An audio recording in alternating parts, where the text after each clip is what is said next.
Hello, Fruit Force. Once again, this is Captain Fruit reporting for duty, and today I'm going back in time. I'm going back in the days of the PlayStation Portable. And if you wonder why, well, you know, first of all, I do like portable devices and things, especially because I tend to be gone a lot, especially lately.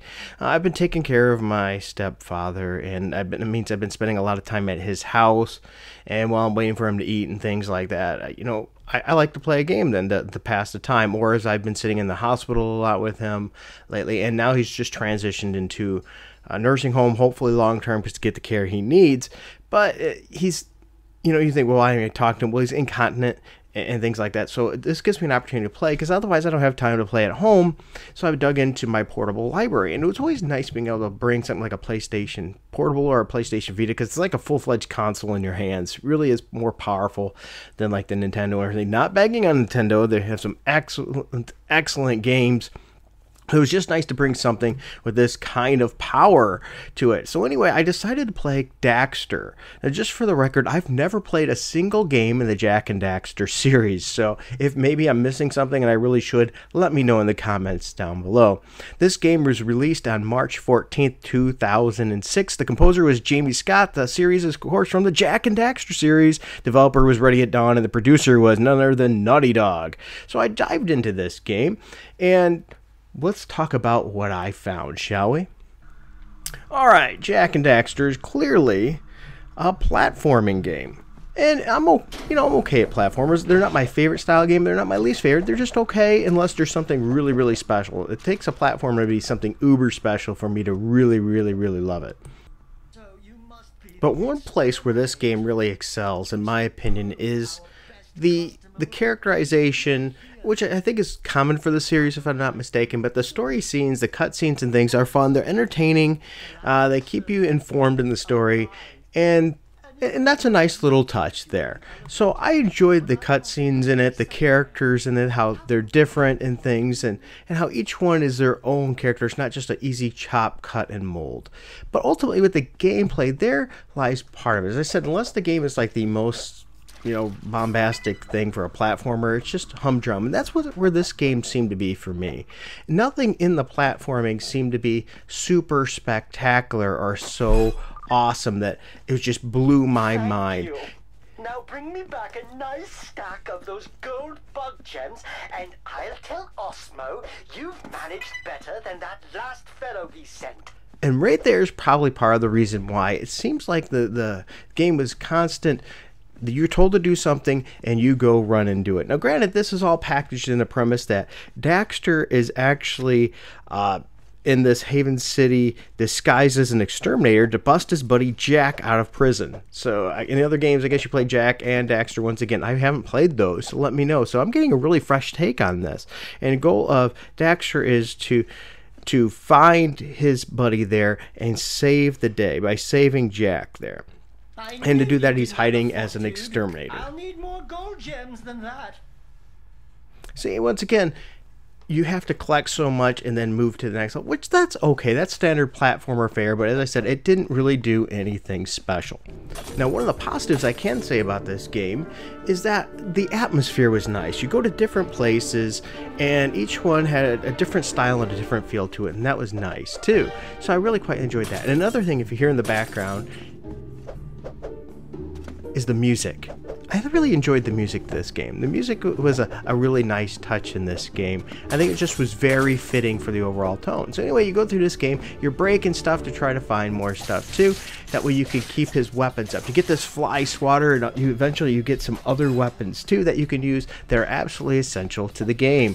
You get a bug spray, but no, that's not all. You also get a flamethrower.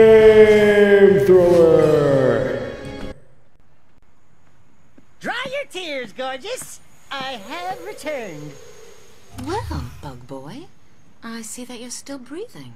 Alive and kicking. Kicking butt, that is. Yeah, great.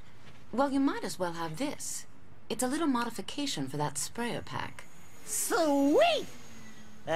What's it do? Pressure boost. Try it out. Oh, this should be amusing.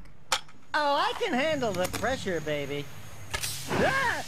You have to admit, the game throws in some funny stuff. Oh, by the way, it only lasts a few seconds. And near the end, you get a very powerful sonic cannon. Yeah! The game also does a good job of not sticking into one kind of thing for too long. They mix it up with a little bit of things like sliding spots where you slide through tunnels and grab as many of the eggs as you can, or driving situations where you're driving some kind of sky cart, or even fighting with that sky cart. So that does mix it up and give it some elements of additional fun. I will give it that. And once again, as I said before, and I'll say it again, it does take you through a lot of different locations, which keeps it pretty interesting.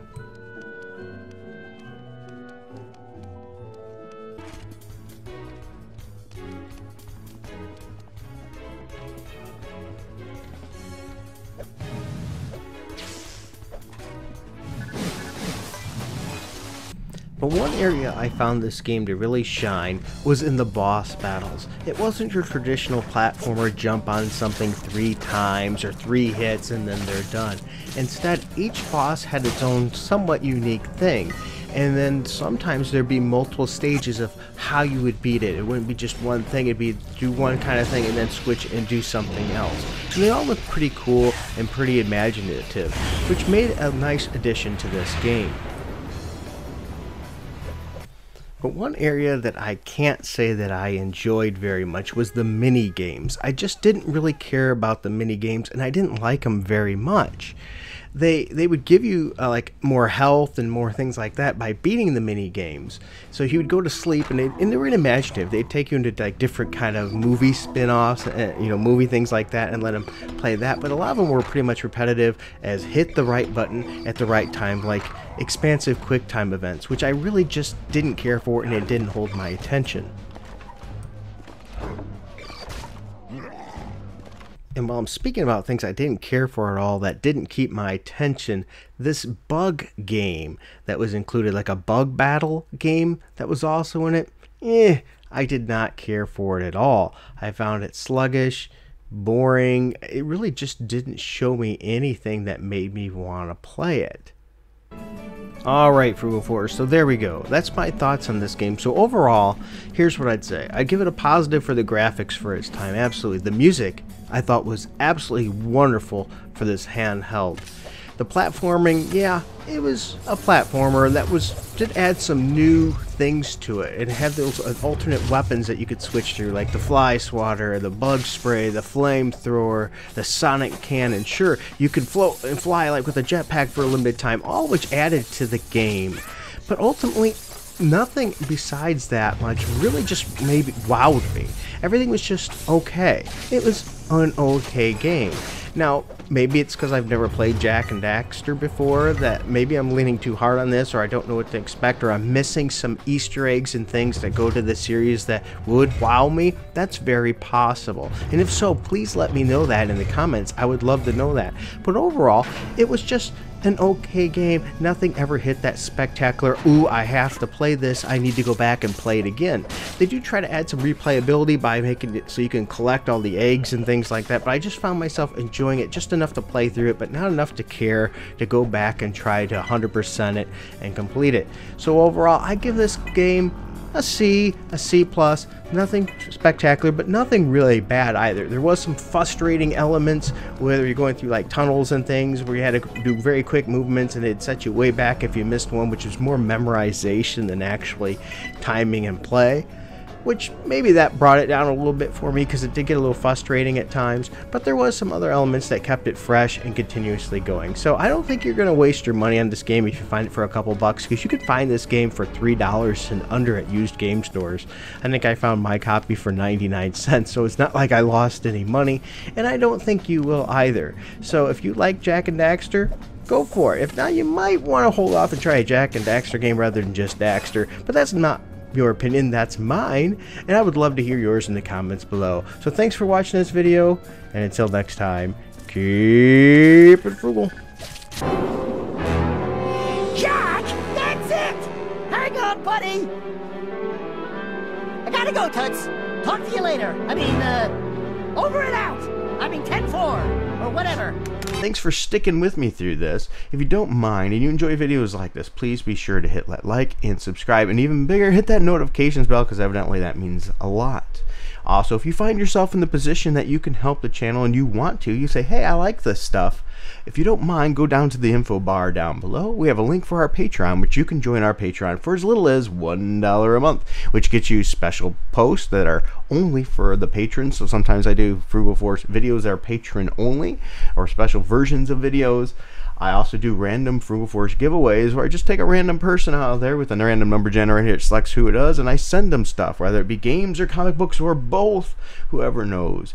And sometimes I even just ask you guys questions or shoot up a message, and I greatly appreciate you checking those out. Also, if you find that maybe that's not for you, you don't like Patreon, we have it in the info bar as well, a Streamlabs link there where you can click on that and just give a one-time donation, and that helps the channel. All those proceeds are going right back into the channel to help Little Frugal and I and his sister, the American Dream, my wonderful little girl, and our family continue to have fun doing this and sharing this with you. All right, thank you very much. Thank you, subscribers. Thank you for all the ones that have stuck it out with me this long, and all the new ones that have joined on too. Thank you. We greatly appreciate it, and don't be afraid to leave a message in the comments section too. We love to read them. All right, thanks, and until next time, keep it frugal.